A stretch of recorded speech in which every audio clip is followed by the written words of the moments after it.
ఆంధ్రప్రదేశ్లో నారా చంద్రబాబు నాయుడు గారు, ఐటీ మంత్రి నారా లోకేష్ గారు ఎంతో కష్టపడి కంపెనీల చుట్టూ తిరిగి అనేక కంపెనీలు ఆంధ్రప్రదేశ్ తీసుకురావడానికి చాలా కష్టపడి తీసుకొస్తుంటే జగన్మోహన్ రెడ్డి అండ్ కో వీళ్ళంతా ఒక బ్యాచ్గా తయారై ఆంధ్రప్రదేశ్కి భవిష్యత్తు లేకుండా, ఆంధ్రప్రదేశ్లో యువత విద్యార్థులకు ఉద్యోగాలు రాకుండా ఏం చేయాలో అన్నీ చేస్తున్నారు.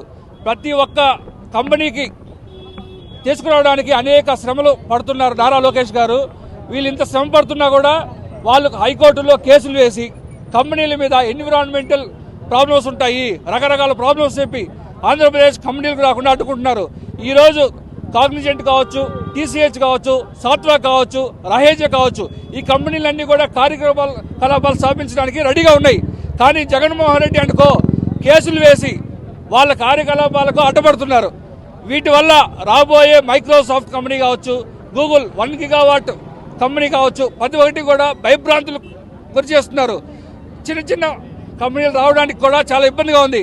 ఒకప్పుడు నారా చంద్రబాబు నాయుడు గారు హైదరాబాద్లో హైటెక్ సిటీ నిర్మించి మైక్రోసాఫ్ట్ వాళ్ళు వెంటబడి అలాంటి కంపెనీలు అనేక కంపెనీలు హైదరాబాద్ తీసుకొచ్చారు. ఈరోజు తమ రాష్ట్రంలో వాళ్ళు ఉద్యోగాలు చేసుకున్నారు.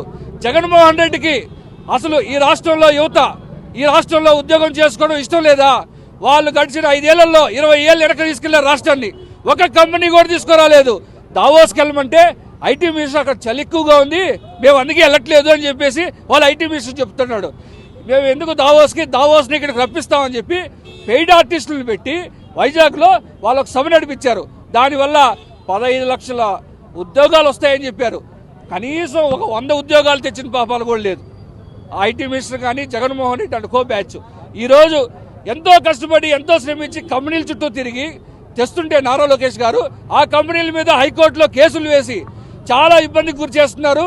వీటి వల్ల రాబోయే కంపెనీలు కూడా రాకుండా ఆగిపోతున్నాయి. దయచేసి విద్యార్థి యువత జీవితాలతో ఆడుకోవద్దు జగన్, ప్లీజ్ దయచేసి మీకు విజ్ఞప్తి చేస్తున్నాం. ఆల్రెడీ మీరు పాతంలోకి వెళ్ళిపోయారు. రాబోయే కాలంలో ఇలాంటి చర్యలే ఉంటే మీకు భవిష్యత్తే లేకుండా పోతుందని కూడా తెలియజేసుకుంటున్నాం.